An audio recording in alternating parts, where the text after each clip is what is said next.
दिल कहता है चल उनसे मिल, उठते हैं कदम रुक जाते हैं, दिल हमको कभी समझाता है, हम दिल को कभी समझाते हैं।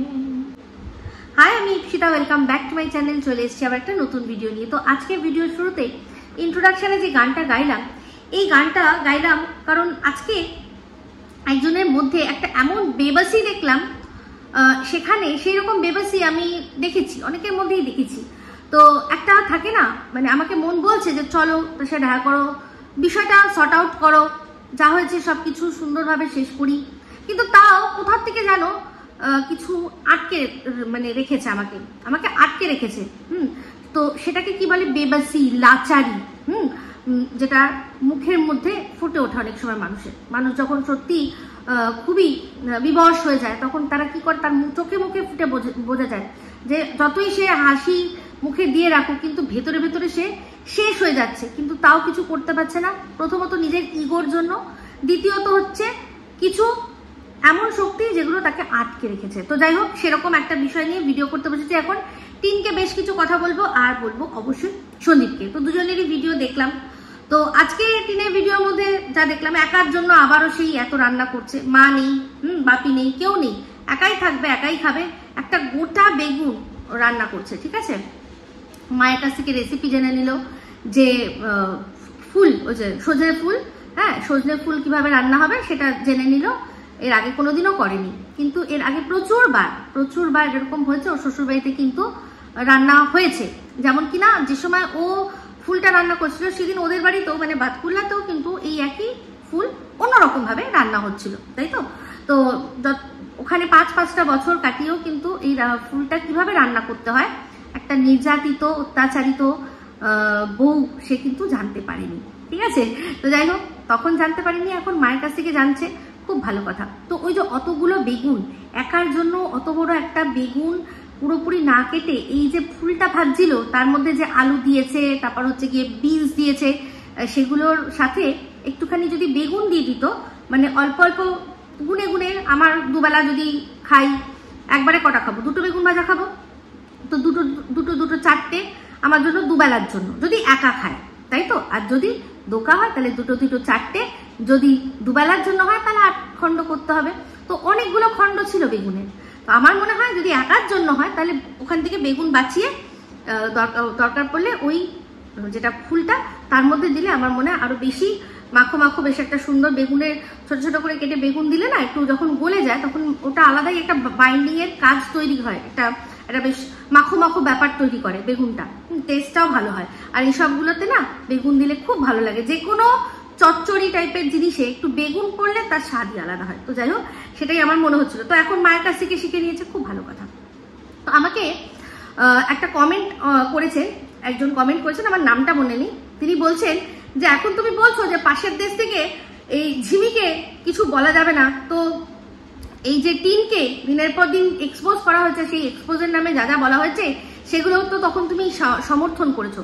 তো তখন আমি তাকে লিখে উত্তরটা দিয়েছি, কিন্তু আরো যাদের মনে এই প্রশ্নটা রয়েছে তাদেরকে বলে রাখি যে দেখুন, টিন যেটা করেছে সেটা কিন্তু অন্যায় করেছে। আমি দেখলাম এই দালাল, সে বলল যে আজকের ডেটে দেখছো পাশের দেশ থেকে বলছে যে টিনের কোনো দোষ ছিল না, ওর কোনো দোষ ছিল না। আমি পরকীয়াকে সাপোর্ট করিনি, আমি এইটাকে সাপোর্ট করেছি যে ও ওখানে অবহেলিত ছিল। অবহেলার ফল কখনোই পরকীয়া হতে পারে না। অবহেলার ফল অবশ্যই ডিভোর্স। ভদ্র ফ্যামিলিতে, ভদ্র সমাজে ডিভোর্সটা করে নেওয়া হয়েছে এই জন্য যে তুমি যদি অবহেলিত হও, তুমি যদি অপমানিত হও, তুমি যদি লাঞ্ছিত হও, তুমি যদি অত্যাচারিত হও, তুমি ডিভোর্স নাও, নিয়ে যাও। এই জিনিসটা ভালো। আর কিন্তু যে মনে করে যে আমি অবহেলিত হচ্ছি, আমার এখানে অবহেলা হচ্ছে, আমি এটা পাচ্ছি না, ওটা পাচ্ছি না, সেটা পাচ্ছি না, মান পাচ্ছি না, সম্মান পাচ্ছি না, শারীরিক সুখ পাচ্ছি না, তাহলে তার উপায় কি? তাহলে আমি একটা পরকীয়া করি, অন্য একজনকে নিয়ে আসি, এখান থেকে যেগুলো পাচ্ছি না সেখান থেকে পূরণ করে নেবো। এটা কোনো রকম ভাবে কোনো জায়গায় এটাকে সাপোর্ট করার যোগ্য বলে আপনারা মনে করেন? আপনারা যারা মনে করেন, আমি মনে করি না, আর জীবনে কোনোদিনও মনে করতেও পারবো না। সেই জন্যই ওকে কিন্তু সাপোর্ট করতে পারিনি। যদি যাই ছিল, যা অবহেলা ছিল, সেটার জন্য ডিভোর্স নেওয়ার দরকার ছিল। সে মানে লুকিয়ে লুকিয়ে এই অভাবটা তার পূরণ করে গেছে, আর যতদিন না ধরা পড়তো ও অনন্তকাল ধরে জিনিসটা চালিয়ে যেত। এটাই তো বোঝা যাচ্ছে। তাহলে তো তার আগেই নিজের থেকে বলা উচিত যে আমি আর পাচ্ছি না, আমি আর থাকবো না। যখন গেছিল বাপের বাড়িতে তখনই বলে দিতে পারতো যে না আমি যাবো না, কারণটা আমি পরে বলে দেবো, তখনই বলতে পারতো। কিন্তু তখনও না। এই যে গাছে মানে গাছেরও খাবো তলারও কুড়াবো, এই জিনিসটাই, এটাই হচ্ছে ভণ্ডামি। আর এটাকেই মানা যায় না, সাপোর্ট করা যায় না। অবহেলা বা ভালোবাসা না পাওয়ার ফল কখনোই পরকীয়া হতে পারে না। তার সলিউশন হচ্ছে ডিভোর্স। আমি এই বিয়েতে ভালোবাসা পাইনি, আমার এই বিয়ে সাকসেস হয়নি, আমি আরেকটা অন্য বিয়ে করব। এই একটাই কারণে আমি বলেছি যে ঝিমির আমি কোনো সেই রকম ভাবে দোষ দেখতে পাই না। ও বিয়ে করেছে, যা হয়েছে ওদের মধ্যে মিউচুয়াল হয়েছে, হাজব্যান্ডের সাথে যা হওয়ার হয়েছে, বাচ্চাকে মনে করেছে যে না নিজের কাছে না নিয়ে এসে আমি ওখানেই রেখে দিই মঙ্গল, সেটা তার ব্যাপার। আমি ওকে ওই জন্য দোষ দিতে পারছি না, সাপোর্টও করতে পারছি না। আমি একটাই জিনিস জানি যে বিয়ে যদি করেছো, বাচ্চা যখন করেছো, সবকিছু ভুলে তোমাকে তাহলে বাচ্চার জন্য অ্যাডজাস্ট করতে হতো। এবার এমন কি অ্যাডজাস্টমেন্টের অভাব ছিল ওদের, মানে ডিফারেন্ট স্টোরি আমরা কোনোদিনও দেখিনি। তার হাজবেন্ড কি করতো আমরা জানি না, তাই জন্য আমি ওগুলো বলতে চাই না। এবার হচ্ছে গিয়ে টিনের বিষয়টা। টিন যখন বেরিয়ে গেছে তখন টিনকে নিয়ে যে যাই ভিডিও করুক না কেন, তখনও সেই লেভেলে সেরকম ভিডিও হয়নি। কিন্তু টিন নিজে কি করেছে, নিজের এই দোষগুলো ঢাকার জন্য, নিজেকে সতী প্রমাণ করার জন্য ও কি করেছে, ও রীতিমতো লোক ফিট করেছে। তাদের দিয়ে এই বাড়ির ভেতরকার কিছু কিছু তথ্য, সেই তথ্যগুলো দিয়ে এই সন্দীপ আর সন্দীপের মাকে জঘন্য থেকে জঘন্যতর ভাবে অ্যাটাক করার সুযোগ করে দিয়েছে। রীতিমতো তাদেরকে তুলে দিয়েছে, কন্টেন্ট তুলে দিয়েছে যে নাও তোমরা এদেরকে বেছে বেছে খাও, আর তোমরা এদেরকে এমনভাবে অ্যাটাক করো সেগুলো দেখে আমার জ্বালা জুড়াক। আর সেই ভিডিওগুলো সে তার কমিউনিটিতে সুন্দর করে সাজিয়েছে, যার জন্য কিনা সন্দীপের মায়ের গর্ভকে নর্দমা বলা হয়েছে। সন্দীপের মা নিজে পরকীয়ারত, নিজে বলেছে যে চোরের মায়ের বড় গলা দেখো, চোরের মায়ের বড় গলা। প্রমাণ কিন্তু দিতে পারিনি আজকে অবধি। এমন ইমেজ তার তৈরি করেছে যে তার পাশে একজন দাঁড়িয়ে ছবি তুলেছে মানেই তার সাথে তার সামনে একদম শুইয়ে দিয়েছে সবাই মিলে। তার ছবির পাশে রেড কত ওয়ার্ডটা ভুলতে পারি না লিখেছে। যাই হোক, সে লিখেছে, সে সরিয়ে নিয়েছে পরের কথা, কিন্তু তখন তো লিখেছে। কিসের জন্য লিখেছে, কার জন্য লিখেছে? এই টিনের কথা শুনে রাগে গা চড়বড় করে সেটাকে সত্যি ভেবে তারপর লিখেছে। তাহলে যে নিজে স্বীকার করে নিয়েছে যে সে যেটা করেছে, সে পরকীয়া করেছে, সে তার ভুল হয়ে গেছে, সালিশি সভায় সবার কাছে স্বীকার করে নিয়েছে যে ভুল হয়ে গেছে, সংসার করব, যাই হোক সেটা মানলো। তারপর আবার এখানে এসে সে কি করলো, চেষ্টা করছে, সেই চেষ্টা যতবার চেষ্টা করছে ততবার সন্দীপকে অপমান করলো, আর তারপর লোক লাগালো, ফিট করলো সন্দীপ আর সন্দীপের মায়ের বিরুদ্ধে। এমনকি শুধু সন্দীপের মায়ের বিরুদ্ধে না, সন্দীপের বাবার বিরুদ্ধেও লাগিয়েছে। তাহলে চিন্তা করে দেখুন, তাহলে যে কিনা নিজে অন্যায় করে সেটা চুপচাপ, সে নিজের অন্যায়টা যখন মেনে নিয়েছিল, সবাই জেনে গেছিল, সে নিজের লাইফে নিজের মতো থাকতে পারতো। কি দরকার ছিল যে আরেকজনকে পাশে ডাকার, ডেকে এদেরকে ছোট করার? তাহলে যখন অন্যকে ছোট করেছে তাহলে ওকেও তো ছোট হতে হবে।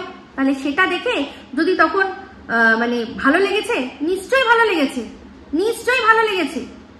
তো দু তরফের হয়েছে, তো ও এক্সপোজ হয়ে গেছে, অনেক তাড়াতাড়ি এক্সপোজ হয়ে গেছে, সেটা আমরা দেখেছি, তখন সমর্থন করেছি। কিন্তু এখানে বিষয়টা অন্য। এখানে বিষয়টা হচ্ছে এই যে ছেলেটি হনু, সেই হনুর সাথে ঝিমির যাই সম্পর্ক থাকুক, আর যদি ও মনে করে যে না আমি এই সম্পর্কটা রাখবো না, সেটা ওর চয়েস। সেটা ও যদি এই চয়েসটা যদি নিজের মনে মনে নিয়েছে, তার জন্য ওকে পাশের দেশ থেকে ভিডিও পাঠিয়ে, ছবি পাঠিয়ে, সবকিছু পাঠিয়ে এক্সপোজ করা হবে, যাতে সমাজে সে কোথাও মুখ না দেখাতে পেরে। হয় সে একটা কিছু করুক, আর নয় সে খুলেই রেখেছে যে এক্সপোজ করার জন্য সব তথ্য দিয়েছে, ভিডিও দিয়েছে, গল্প দিয়েছে, সে রাস্তা খুলে দিয়েছে যে যদি কিছু না পাও তাহলে চলে এসো।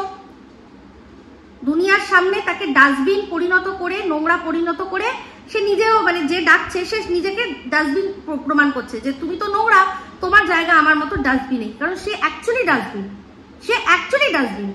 সে সম্পর্কের মানেই বোঝে না। একটা মেয়ের সাথে প্রেম হয়েছে, লিভ ইন হয়েছে, ব্যাস এবার আমার তোমার সাথে পোষাচ্ছে না, আমি অন্য যদি কিছু পাই সেটা করব, সেটা তার চয়েস। এবার এই হুনুর পর যদি ওর জীবনে কেউ আসে বেটার, তো সেটাও বেটার আছে। এবার সে যে আছে তাকেও মাথায় রাখতে হবে যে বেটার পেলে সে আবারও চলে যেতে পারে, সেগুলো সম্পূর্ণ তাদের ব্যাপার, আমরা দেখতে যাব না। কিন্তু আমাদের দেশে কোনো মহিলাকে এরকম ভাবে জোর করে, এটা খানিকটা কিন্তু অন্যরকম দিকে যাচ্ছে। কারণ আমরা অনেকে অনেক কিছু জানি, অনেক ঘটনা, অনেক খবরের মানে মিডিয়ার মাধ্যমে এসেছে যেখানে কিনা এরকম ভাবে জোর করে এরকম ফাঁসানো হয়। কেরালা স্টোরি সিনেমাটা দেখবেন আপনারা, অ্যাভেলেবেল আছে, জি5-এ অ্যাভেলেবেল আছে। কেরালা স্টোরি সিনেমাটা দেখাবেন। এখানে এইরকম, আর পাশের দেশ থেকে মদত দেওয়া হচ্ছে আমাদের দেশের মেয়েকে তার জীবন কন্ট্রোল করার জন্য। তুমি এক্সপোজ করে দিয়েছো, ঠিক আছে, এইবার তাকে এমনভাবে এক্সপোজ করা যে সে যাতে কোনো কিছু না পেয়ে যে সে বেরিয়ে হয় ওর কাছে যাক, নয় সে শেষ করুক নিজেকে। এই জিনিসটা কোনো কন্টেন্ট হতে পারে না, কারণ কন্টেন্ট এটা হতে পারে না। আমি সেটার প্রতিবাদ করেছি, ঠিক আছে। তো যাই হোক, তীরের ভিডিওর মধ্যে দেখলাম মা তো নেই, মা চলে গেছে, একা একা রান্না করছে, এক গাদা রান্না করছে। এদিকে মাঝে মাঝে বলে যে একার জন্য রান্না করতে ভালো লাগে না, তো আজকে গিয়েও কিনে খেতে পারতো। যে টাইমটা রান্নায় দিল সেই টাইমটা বরং ওর এই যে এত বলছে যে অর্ডার আসছে সেগুলোতে পূরণ করতে পারতো। এখন নিজেই বললো যে এখন হচ্ছে গিয়ে বিয়ের সিজন, যারা অর্ডার দিয়েছে তারা ভাবছে যে টাইম মতো পৌঁছাবে কিনা, কারণ তাদের তো বিয়ের ডেটটা ফিক্সড আছে। ওর মালটা যদি না পৌঁছায় তাহলে তাকে তো কিছু একটা অন্য পড়ে যেতে হবে, সেটার তো ব্যবস্থা করতে হবে। তো সেই জন্য আমার মনে হয় একার জন্য অত রান্না না করে উচিত ছিল কি করা, যে সেই টাইমটা এই ইয়ের পেছনে দেওয়া, ব্যবসার পেছনে দেওয়া। একটা মানুষ সে একা হাতে এই সমস্ত কিছু করছে, ঠিক আছে। তো ভিডিওর মধ্যে একটা সময় গিয়ে দেখলাম যে ব্রেকডাউন করলো। ভিডিওর প্রথম দিকে বলেছিল যে আমার এই সমস্ত যে কাজগুলো আছে মিটিয়ে সেগুলো ডিসপ্যাচ করে তারপর আমি আজকে আর না পরে শ্যাম্পু করবো, এখন আমার ইচ্ছা করছে না। ওর একদিনেই চুলের অবস্থা খারাপ হয়ে যায়, বললো আজকে এখন আর করবো না, পরে করবো। তারপরেই যখন রান্নাঘরে কথা বলতে আস্তে আস্তে যখন ও ব্রেকডাউন করলো যে আমি জানি না আর কতদিন পারবো, আমি কতদিন আর এই জিনিসটা টানতে পারবো আমি জানি না, একটা ভেতর থেকে কেমন একটা যেন আমার ফিল হচ্ছে। তার কারণটা আমি বলে দিই, বুঝিয়ে দিই। একটা মেয়ে ভিডিও করছে, তারপর হচ্ছে গিয়ে ব্যবসা করছে, তার মধ্যেও আবার যদি কেউ সেগুলোকে বন্ধ করে বলে যে এই যে অর্ডারটা যেটা আর কি প্রমোশনাল ভিডিও, এটার জন্য আবার তোমাকে শ্যাম্পু করে আবার তোমাকে অন্যরকম সেজে আবার তোমাকে করতে হবে, তখন সত্যি কথা বলতে সেই মানুষটার নিজেকে অসহায় লাগে যে আমি একটা মানুষ আর কত করব, সবই আমি করব। তাহলে তুমি কি করবে? সবই আমি করব। তুমি শুধু অর্ডার নেবে আর সেই অর্ডারটা আমার অবধি পাস করে দেবে, তারপর আমি মানে ভেসে যাই, যা খুশি হয়ে যাক, আমার শরীর ব্রেকডাউন হয়ে যাক, আমার ভেতরে আমার ব্রেকডাউন হয়ে যাক। একটা মানুষ যখন সকালবেলা উঠে নিজের একটা রুটিন ঠিক করে তখন সে ঠিকই করে না, এই টাইমে এটা করবো, এই টাইমে ওটা করবো, সেটা করবো। সেখান থেকে হয়তো 19-20 হয়তো হতে পারে, কিন্তু একটা কাজের মাঝখানে হঠাৎ করে যখন আবার একটা উটকো কাজ আসে না, তখন মানুষের সত্যিই খারাপ লাগে, সত্যি কষ্ট হয়। তো সেক্ষেত্রে এই ব্র্যান্ডের বড় বড় প্রমোশন গুলো নিয়েছে, পয়সা আগের থেকে নিয়ে রেখেছে। এবার তাদেরও দোষ নেই, ব্র্যান্ডের তো কোনো দোষ নেই। তারা তো আর দেখতে যাবে না যে তুমি ব্লগিং বাদে আর কি ব্যবসা করছো, তার জন্য তোমাকেই পুরো একা একা কোমর পিঠ যন্ত্রণা করে সবকিছু করতে হচ্ছে, তারা তো সেটা দেখতে যাবে না। তারা পয়সা দিয়েছে, তারা তাদের কাজটা বুঝে নেবে। তো ওই জন্যই ওর অসহায় লাগছিল যে আজকে যদি আমি মানে সত্যি যেরকম ভেবে বেরিয়েছিলাম, যার হাতটা ধরেছিলাম, যা ভেবেছিলাম যে সে ইনকাম করবে, আমার দরকার নেই, আমি ব্লগিংও করবো না, কিছুই করবো না, দুটো ডাল ভাত খাবো, খেয়ে আমি শান্তিতে থাকবো। যে এই শুধুমাত্র ব্লগিংটুকু যার কাছে একটা হেডেক ছিল, তাও সেই ব্লগিং এর কিন্তু অর্ধেক কাজ অন্যান্য মানুষরা করতো, সেটুকু যার কাছে হেডেক ছিল, মনে হতো যে সারাক্ষণ আমি শুয়ে থাকলে ভালো, সারাক্ষণ ফোন দেখছি ভালো, সেই মানুষটাকে এখন এতগুলো কাজ করতে হচ্ছে, তার অসহায় লাগবে না নিজেকে? অবশ্যই লাগছিল, চোখ থেকে জল বেরিয়ে আসছিল ফেটে। তো যাই হোক, ইতিমধ্যে সবার কাছে মোটামুটি খবর চলে এসছে যে এই স্মার্ট পয়েন্টে কিন্তু দেখা গেছে ফোকলা ফুকলিকে একসাথে। তো আমি এটা ভালো করেই জানি, এই যে এখন কিছু নেই ব্যাপারটা ওই বাইক কাণ্ড ঘটেছিল, সেই জন্য ওটা একটা আই ওয়াশ সবার কাছে, আর কিচ্ছু না।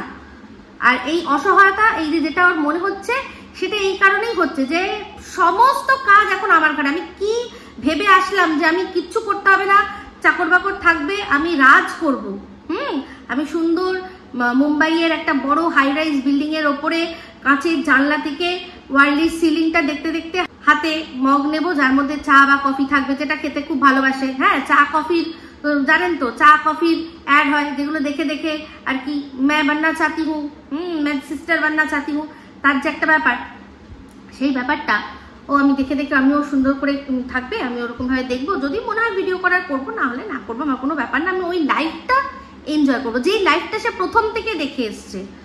একজনকে কাটাতে দেখে এসছে, একজনকে কাটাতে দেখে এসছে, প্রথম থেকেই তার মনে হতো যে ইস যদি এরকম আমার হতো তাহলে কি ভালো হতো। ও ভেবেছিল হয়তো এরকম হবে, কিন্তু ওই ভুল মানুষকে চুজ করলে মানুষের সবসময় এরকমই হয়। আর চালাকির দ্বারা কখনো কোনো মহৎ কাজ করা যায় না। চালাকি করে এরকম পরকিয়া করে নয়। যদি সত্যিই আনহ্যাপি ছিল তাহলে সরে এসে নিজের জীবনটাকে আবার নতুন করে শুরু করলে দেখতে সত্যিই তখন নয় দেখে নিত কোনো ইঞ্জিনিয়ার, ডাক্তার, তাই না, দেখে নিত, দেখে বিয়ে করতো। আবার আজকাল কত রকমের সম্বন্ধ, আজকাল তো প্রত্যেকটা বাড়ির সম্বন্ধ ভেঙে যাচ্ছে। আজকাল দেখবেন ওই পাত্রপাত্রী কলমে ভরে গেছে নামমাত্র বিবাহের ডিভোর্সি, প্রতারিত, নামমাত্র বিবাহে প্রতারিত। আমরা যে কিছুদিন আগে একটা এখনো দেখছি এই রবি প্রিয়াঙ্কাদের মধ্যে এইগুলো এইরকম ধরনের নামমাত্র বিবাহ হয়েছে। তো তাছাড়া অনেকেরও আবার এখন দেয় যে বাচ্চা আছে, তার সত্ত্বেও দেয় যে আমি নতুন করে আবার বিয়ে করতে চাই। হতেই পারে, ম্যাট্রিমোনিয়াল সাইটে তো গেলে দেখে বুঝবেন, তো ও পেয়ে যেতে পারতো, কিন্তু না, ও তো অন্যরকম ভেবেছিল না, এটাই বলছি। তো যাই হোক, ওর অসহায়তার কারণ আমি খুব ভালো করে বুঝতে পারছি। তো একটাই কথা টিমকে বলবো, আর এখানে সন্দীপকেও বলবো। সন্দীপের ভিডিও দেখলাম, এবার সন্দীপকে বলবো একটা কথা বলতে, যে এই যে খবরগুলো আসছে তোমার চ্যানেল থেকেই, যেই চ্যানেলের নাম বলেছো তুমি যাকে বলেছো খুব ভালো, দেখো সব সত্যি কথা বলছে, তার চ্যানেল থেকে যখন তোমার সম্পর্কে কিছু কথা আসছে তখন কিন্তু সেটাকে ইগনোর করাটা তোমার কতটা ভালো হচ্ছে আমি জানি না। তুমি তোমার লিগ্যাল টিমের সাথে কথা বলে এই জিনিসগুলো একটু ক্লিয়ার করে দিলে পারো, বা অন্তত এটা বলতে পারো যে যা তোমরা শুনছো সেটা নিয়ে আমি মুখ খুলবো না। কিন্তু একেবারে উদাসীন হলে এটা তোমারই ইমেজের পক্ষে খারাপ হচ্ছে। তাহলে সেক্ষেত্রে তোমার এই যে শাখার কথা শুনলাম, তুমি মায়ের শাখা, সেটা তুমি নাকি অন্য কাউকে দিয়েছো মায়ের কাছ থেকে। আবার সেই মা নাকি আবার স্কুলে গিয়ে গল্পও করে নিয়েছে। ভাবা যায়, স্কুলে গিয়ে গল্প করে সব। আমি তো শিলা দেবীকে স্কুলে কোনোদিনও যেতে দেখলাম না। এতদিন যে বাচ্চাটা স্কুলে গেল, যে স্কুলটা ছাড়িয়ে দেওয়া হয়েছিল, তার প্রথমে মনে হয় 1-2 দিন তুমি গেছিলে, মাঝখানে আবার 1-2 দিন, আর সারাক্ষণ তো তোমার বাবাই যাতায়াত করেন। তাহলে শিলা দেবী এইসব গল্প করার সুযোগটা পেলো কখন? খুব এতদিন ও স্কুল করেছে, যদি হাতে গুনে বলা যাবে 2 দিন কি 3 দিন কি 4 দিন, এর চেয়ে বেশি 2 দিন 3 দিনের বেশি হবে না। তাহলে মানুষের সাথে মানুষের 2 দিন 3 দিনের আলাপে কি এত কথা হয়? অনেক কিছু তো বলতে হয়েছে তাহলে নিশ্চয়ই। তোমাদের পুরো প্রথম থেকে বিয়ে ভাঙা, বউয়ের চলে যাওয়া, তারপর আবার কেউ আসা, এই সমস্ত গল্প এই একটুখানি আলাপেই কোনো মানুষ করে দেয়? সেটা তো বলছো, সবাই বলছে, আর সেটা আমাদেরকে বিশ্বাস করতে হবে। যাদের মাথায় বুদ্ধি আছে তাদেরকে বিশ্বাস করতে হবে যে তোমার মা গিয়ে স্কুলে আলোচনা করেছে, সেই জন্য স্কুলটা ছাড়িয়ে নেওয়া হয়েছে। কি অদ্ভুত বিষয় না? যাই না। আচ্ছা, তারপর হচ্ছে গিয়ে আরো তো অনেক আগেই তোমাকে গিফটের কথা তো বলেই দেওয়া হয়েছে, সেগুলো নিয়ে আর কি বলবো, সেটা নিয়ে কিছু বলছি না। তারপর হচ্ছে বাচ্চা স্কুল, যেটা মেন। তো বাচ্চা স্কুল কেমন, কিরকম, ভালো না মন্দ? তুমি বলেছিলে একটা বড় স্কুলের এটা একটা ব্রাঞ্চ, যেটা সদ্য খুলেছে, এরপর এরই যে বড় ব্রাঞ্চ যেটা কৃষ্ণনগরে রয়েছে সেখানে আমি দেব, তাই না? তো আচ্ছা, একটা কথা বলি, এই সিক্রেট রুম সম্পর্কে নতুন একটা থিওরি শুনেছি। আমি একটা কথা জিজ্ঞাসা করতে চাই। শুনলাম যে হতে পারে যে কৃষ্ণনগরে ভাড়া নিয়েছে, তো কৃষ্ণনগর থেকে ওর বাড়ি আমি যতদূর জানি মোটামুটি 30 মিনিটের রাস্তা টোটোতে। বাইকে তাহলে কত হবে? বাইকে তাহলে মোটামুটি ধরো 15 মিনিট হবে। সন্দীপের যা বাইক, সে 2টো বাইকই যদি হয় তাহলে 15 মিনিটের রাস্তা হবে। আমি তো নিজেই বলেছিলাম যে সোনা বাবাকে কৃষ্ণনগরে স্কুলে দেওয়ার কথা, একটু বড় হলে, এখন না, একটু বড় হলে, 5 বছর হলে ওকে কৃষ্ণনগরে স্কুলে দেওয়ার কথা। তো এই যে বাড়ি ভাড়া, এই বাড়ি ভাড়া কেউ এরকম ভাবেই পেয়ে যেতে পারে, বাড়ি ভাড়া পেয়ে যেতে পারে। আবার একটা কথা শুনলাম একজনকে বলতে, যে ওকে গিয়ে মারবে নাকি। এই যে ঝিমি সাহা যদি সত্যি শিলাদেবীর শাখা যদি ঝিমি সাহা নিয়ে থাকে বা যদি দিয়েও থাকে সন্দীপ, তাহলে তাকে গিয়ে মারবে। তার মানে সে জানে এক্স্যাক্ট লোকেশন, সে কোথায় আছে, ঝিমি সাহা কোথায় আছে, তার মানে তার সব জানা আছে যে কোথায় রয়েছে। তাহলে এগুলো কি, এগুলো কি? আমি কিন্তু সন্দীপকে আগের ভিডিওতেও বলেছি যে যার জন্য সবাই বলছে যে এর জন্য 144 ধারা, একজনের মুখে শুনলাম যে 144 ধারা না মেনে সে গিয়ে মারধর দেবে, তাহলে সে জানবে কোথা থেকে? তাহলে এই যে আবার বাড়ি ভাড়ার থিওরিটা আসছে কোথা থেকে, তাই না? তাহলে কে মিথ্যে কথা বলছে, কে মিথ্যে কথা বলছে? আর বাড়ি ভাড়া, আমি আমাদের এখানে মানে কলকাতায় প্রচুর ফার্নিশ ফ্ল্যাট রয়েছে, আমার নিজেরই রয়েছে, আমার নিজের দুটো ফার্নিশ ফ্ল্যাট রয়েছে, হ্যাঁ, যেখানে মানুষের শুধু ব্যাগপত্র নিয়ে ঢুকলেই হবে, কিচ্ছু লাগবে না, সব রয়েছে, রান্নার বাসনপত্র থেকে শুরু করে এসি থেকে শুরু করে সমস্ত রয়েছে, ফার্নিশ ফ্ল্যাট কলকাতায়। কিন্তু কৃষ্ণনগরে কি ওরকম ফার্নিশ ফ্ল্যাট পাওয়া সম্ভব যেখানে ওই রকম লেভেলের ওয়ার্ড্রপ তৈরি করা রয়েছে? আমি সেটা জানি না, আমি বলতে পারবো না। সে তো যারা কৃষ্ণনগর বা তার আশেপাশে থাকেন তারাই বলতে পারবেন, তারাই বলতে পারবেন। একজন নাম লিখেছে, একটা জায়গার নাম, একজন একটা জায়গার নাম লিখেছে, মনে করুন সেই নামে একজন কবি আছে মাইকেল, মাইকেল দিয়ে একজনের নাম আছে, সেই নামটার সাথে নগর যোগ করবেন, ঠিক আছে? সেই নগরের নাম লিখেছে যে তুমি এই জায়গায় আছো। এটা কোথায় লিখেছে? না ঝিমির ওখানে লিখেছে, ঝিমির ওখানে লিখেছে। তাহলে বলুন তো এইগুলো বিষয়গুলো কি চলছে? আমরা তো যা এখান থেকে দেখছি সেই হিসাবেই বলবো। তাহলে এই কথাগুলো যেগুলো উঠছে সেগুলো ক্লিয়ার করা দরকার। তো সবশেষের একটা কথা বলবো, এই পুরো বিষয়টা নিয়ে কি আছে সত্যি সেটা অবশ্যই সামনে আসবে। আমাকে কিন্তু এখানে মাঝখানে কেউ আনবেন না। আমি এখানে না এর বিরুদ্ধে মুখ খুলেছি, না আমি ওর বিরুদ্ধে মুখ খুলেছি। আমি সত্যের সন্ধান করছি যে কোনটা আসল সত্য। আমি কারোর পক্ষেও নই, আমি কারোর বিপক্ষেও নেই। আমি আগের দিন ভিডিওতেই সন্দীপকে বলেছিলাম যে যাকে বলেছিলে ঢুকতে দেবে না, যে বলেছিল যে একবার আমাকে ডাকলেই সব ঠিক করে দেবো, আমি বলেছি কিন্তু যে তাহলে ডাকো, ডেকে সবকিছু ঠিক করে নাও। আর টিনকে একটাই কথা বলবো, টিন, যদি অ্যাডজাস্টমেন্টের নামই সংসার হয় তাহলে একবার কি চেষ্টা করা যায় না? এই যে তুমি এখানে একা একা থাকার জন্য এতগুলো টাকা ভাড়া তুমি গুনছো, তুমি যাকে নিজের কাঁধে চাপিয়েছো, তুমি বুঝে নাও যে তোমাকে সারা জীবন তাকে বয়ে চলতে হবে। সে কোনো রকম ভাবে তোমার কোনো দায়িত্ব নেবে না, কোনো রকম ভাবে কোনো দায়িত্ব নেবে না, বা যেটুকু আর কি আর্নিং করবে তাতে তোমার ওরকম ভাবে চলবে না। তোমাকে সারা জীবন করে যেতে হবে, কিছু না কিছু করে করে যেতে হবে। এবার তোমার যা যোগ্যতা, এই ইউটিউব দেখছো তো, আজ আছে কাল নেই। যদি ইউটিউবও থাকে তাতে ইনকাম আজ আছে কাল নেই। ইউটিউব ধরো থাকলো, তোমাকেই মানুষ রিজেক্ট করে দিল। কত মিলিয়ন চ্যানেল রয়েছে এরকম, তাই না? হয়তো এরকম হতেই পারে। তো সেক্ষেত্রে তুমি কি করবে? তখন তুমি কি করবে? তোমার ব্যবসা মানে একেবারে হাতে ধরে শুনছি নাকি নষ্ট করার ব্যবস্থা করছে। তো একটা কথা বলবো, ওই ফ্রি গিফটটা দেখো না, একটু দাম কমিয়ে লোককে ভালো জিনিস দাও, লোকে নেবে, দেখবে নেবে, তোমাকেই খাটতে হবে। তো এই একার জন্য এত একটা ফ্ল্যাট আটকে রাখার কোনো মানে হয়? কোনো মানে হয়? আর যদি সত্যি সেরকম হয়, তোমরা সবাই মিলে বসে কথা বলে সব ঠিক করো। যদি ভাড়া তোমার এখানেই গুনতে হচ্ছে, তাহলে তুমি যদি এরকম হয় নিজেদের মধ্যে অ্যাডজাস্টমেন্ট করে ওইদিকে কৃষ্ণনগর ওইসব দিকে কোথাও তুমি ভাড়া থাকো। আস্তে আস্তে আস্তে আস্তে যদি নিজেদের মধ্যে মিলমিশ তৈরি করে নিতে পারো, তাহলে আবার যদি সব এক হয়ে যেতে পারে সবচেয়ে ভালো হয়।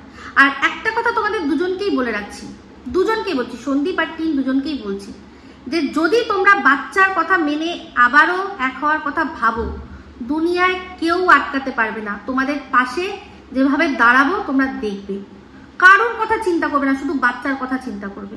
যদি তোমরা বাচ্চার কথা মানে মাথায় রেখে এক হয়ে যেতে পারো, এটা সবচেয়ে ভালো। দুনিয়া দেখলে তো আজকে এই যে যেমন বলছি যে হনু জোর করে ঝিমিকে আর কি ধরে রাখতে পারবে না, তেমনি ঝিমিও জোর করে যদি মনে করে কাউকে ধরে রাখতে পারবে না। আর এই সেম কথাটা ফোকলার জন্য প্রযোজ্য। তো যা হয়েছে হয়েছে, যেটুকু যা হয়েছে হয়েছে। এবার যদি তোমরা আবার মনে করো যে যা হয়েছে যদি অ্যাডজাস্টমেন্টই করতে হয়, তাহলে আমরা একে অপরের সাথে অ্যাডজাস্টমেন্ট করব আর বাচ্চাটার ভালো ভাববো, সেটা যদি মনে করো তাহলে পৃথিবীর আর কারোর কথা চিন্তা করবে না, কারোর কথা চিন্তা করবে না। পরিষ্কার বলছি, যেভাবেই হোক নোংরামি বন্ধ করব, যেভাবেই হোক নোংরামি বন্ধ করবো। তোমরা একদম ভাববে না যে কি লোকে চিচি করবে, তুতু করবে, যা করবে করবে, সব আমরা দেখে নেবো, সব আমরা দেখে নেবো। এটাই হচ্ছে কথা, এটা কথা। দেখো সেই এই যে আজ বলেছিলাম তোমাকে যে একটা সময় আসবে যে চোখের জল তোমাকে বালিশ ভেজাতে হবে, আজকে চোখের সামনেই তুমি কেঁদে ফেললে, কারণ কিছু করার নেই। তখন তোমার ওখান থেকে অর্ডার এসছে যে এই ভিডিওটা তোমাকে আবার করতে হবে, এইটুকু আবার করতে হবে। তোমার সব ফেলে হলেও করতে হয়েছে, সব ফেলে হলেও শ্যাম্পু করতে হয়েছে, নিজের বিরুদ্ধে মানে মনের বিরুদ্ধে গেলেও তোমাকে করতে হয়েছে। এটা আমার অনুমান, আমার যা মনে হচ্ছে। ওরকমই তোমাকে একটা অসহায় লাগছিল, তারপরেই তুমি বললে যে এই যে একটা অংশ আবার নতুন করে রিশুট করতে হয়েছে, ঠিক মতো হয়নি, তো সেই জন্যই তোমার অসহায় লাগছিল যে আর আমি পারছি না। তো একটাই কথা বলবো, যা হয়েছে জোর করে কেউ কারোর সাথে কিন্তু কাউকে কারোর মানে ধরে রাখতে পারবে না। তোমাদের দুজনের মধ্যে যদি হয়, কারোর কথা চিন্তা করবে না, যা হয়ে গেছে হয়ে গেছে। এক্সপোজ যে করতে আসবে তাকে যে কি করা হবে সেটা একদম সময় তখন দেখে নিও, তোমরা কোনো চিন্তা করবে না। এটা পরিষ্কার কথা। হতেই পারে যার সাথে যার যতদিন ভালো লেগেছে হয়েছে, তারপর যদি না হয় না হবে। তো যদি মনের মধ্যে এগুলো এক মানে অংশ থাকে তাহলে, আর যদি দুজনের তরফ থেকেই মনে করো যে না আর হচ্ছে না, আর সম্ভব নয়, তাহলেও বলবো যে মাঝখানের রাস্তাটা চুজ করে একদম পরিষ্কার পরিচ্ছন্ন হয়ে গিয়ে দুজনের একদম থেকে জীবন থেকে পুরো বাদ হয়ে গিয়ে তোমরা নিজেরা নতুন করে শুরু করো। এটা একদম পরিষ্কার বললাম। তবে টিনের শরীর খারাপ হয়ে যাচ্ছে, টিন অল্প বয়সে ইয়ে হয়ে যাবে, তোমার বিভিন্ন শারীরিক মানে রোগ হয়ে যাবে, তুমি এটা বুঝতে পারছো না। এখনো বলছি যে সব ইগো ভুলে সবকিছু ঠিক করো। এই আইনি জটিলতা, সেখান থেকে এই খরচা, এই সব এই যত কষ্ট করে ইনকাম করছো, আমি বলেছিলাম যে ইনকাম যা করবে সব উকিলকে দিতে হবে, তোমার দিতে তো হচ্ছেই, এটুকু তো সত্যি। তাহলে কি দরকার আছে? কি শান্তি পাচ্ছ? কি মানসিক শান্তি পাচ্ছ? কিচ্ছু পাচ্ছ না। আমার মনে হয় না পাচ্ছ। থাকলে মুখে চোখে একটা আলাদাই থাকতো। যা করছো, যেটা করছো, বললে না যে টেনে নিয়ে যাচ্ছি, তুমি নিজেকে টেনে নিয়েই যাচ্ছ। কতদিন টানবে? বয়সটা এখন অল্প, বয়স তো বাড়বে, বয়স তো থামে না, একদম থামে না। তো যাই হোক, আমি আজকে এইটুকুই বলে গেলাম। আর পরিষ্কার কথা যে কোনো রকম ভাবে কোনো কারোর জীবনেই কেউ চাপ দিও না ভাই। আমরা বোঝানোর বুঝিয়ে দিলাম, এটুকু বললাম যে যদি দুজনে এক হয় তাহলে আমি বা আমার মতো অনেকেই হয়তো পাশে থাকবে। কার জন্য? শুধুমাত্র বাচ্চাটার জন্য। আর যারাই নোংরামি করবে তাদের একদম আচ্ছা করে দুহাত দেখে নেবে, এটুকু বলতে পারি। ব্যাস, তাছাড়া দেশের আইন আছে, সব আছে, তোমরা ওটা নিয়ে চিন্তা করো না, ঠিক আছে? তো চলো, এই বলেই ভিডিওটা এখানে এন্ড করছি। এখন তো দেখছি অনেক রকম কথা উঠছে যে এখন টিনকে বলা হচ্ছে যে এইটা হলে টিন ওটা করতো না, ওটা হলে টিন সেটা করতো না। অবাকও লাগছে, খারাপ লাগছে, অবাকও লাগছে। যাই হোক, এই ভিডিওটা এখানে এন্ড করছি। যদি ভালো লাগে তাহলে অবশ্যই লাইক শেয়ার করো। যাই হোক, এই ভিডিওটা এখানে এন্ড করছি। যদি ভালো লাগে তাহলে অবশ্যই লাইক শেয়ার কমেন্ট করতে ভুলবেন না। যারা চ্যানেলটা সাবস্ক্রাইব করেননি তারা সাবস্ক্রাইব করে নেবেন। সবাই ভালো থাকবেন, সুস্থ থাকবেন। আবার আসছি খুব শীঘ্রই নতুন ভিডিও নিয়ে। টাটা।